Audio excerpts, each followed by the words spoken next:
26 एप्रिलला UPSCचा निकाल लागला आणि देशभरात जल्लोष साजरा करण्यात आला। वेगवेगळ्या परिस्थितीसह वेगवेगळ्या अटेम्प्टमध्ये विद्यार्थ्यांनी आपलं बेस्ट देऊन परीक्षा पास केली। परीक्षेच्या निकालात चंद्रपूरकर शारदा माध्यस्वार हिनं मोठं यश मिळवलंय। शारदाला ऑल इंडिया रँकिंग 285 मिळाली आहे। तिच्या या यशानंतर तिचे पालक जाम खुश आहेत। निकालानंतर शारदाच्या घरी तिला आणि तिच्या घरच्यांना भेटायला लोकांनी प्रचंड गर्दी केली आहे। कुणी मिठाई आणली आहे तर कुणी पुष्पगुच्छ।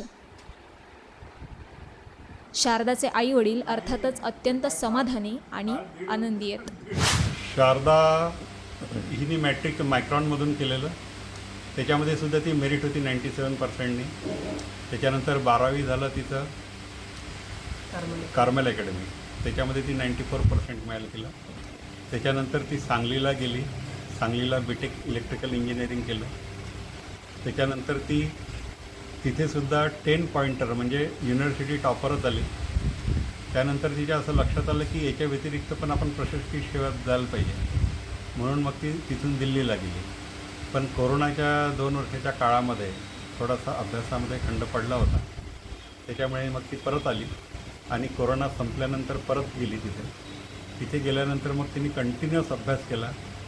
तिसऱ्या प्रयत्नात तिला मेन्समध्ये थोडे मार्क्स कमी पडले, त्याच्यामुळे इंटरव्ह्यूला जाऊ शकली नाही। पण चौथ्यांदा तिने शेवटी तिच्या यशाचं ध्येय गाठलं। तिला ऑल इंडिया रँक 285 आहे, त्याच्यामुळे शक्यता आहे IAS मिळायची आणि मिळाली पाहिजे अशी आमची मनापासून इच्छा आहे। UPSC देशातली सगळ्यात अवघड परीक्षा आहे। UPSCला लागते ती मेहनत, मग ती तुम्ही कशीही द्या। शारदाने चंद्रपूर शहरात शालेय शिक्षण घेतल्यानंतर सांगलीच्या प्रतिष्ठित वालचंद अभियांत्रिकी महाविद्यालयातून इलेक्ट्रिकल इंजिनिअरिंगची पदवी मिळवली आहे।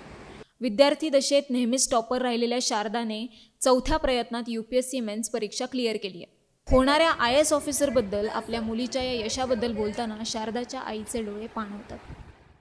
खूप अभिमान वाटत आहे, म्हणजे मी शब्दात व्यक्त करू शकत नाही। हा आनंद तिने, हा सन्मान तिने मला दिला, त्याच्याबद्दल मी खूप कृतज्ञ आहे। सर्वांचे आशीर्वाद मला लाभले। माझी मुलगी आज या जागेपर्यंत पोहोचू शकली, त्याच्यामुळे सर्वांचे खूप खूप मनापासून आभार।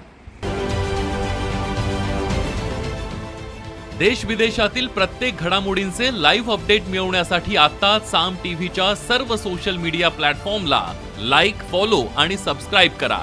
तसंच सर्व नोटिफिकेशनसाठी बेल आयकॉन प्रेस करायला विसरू नका।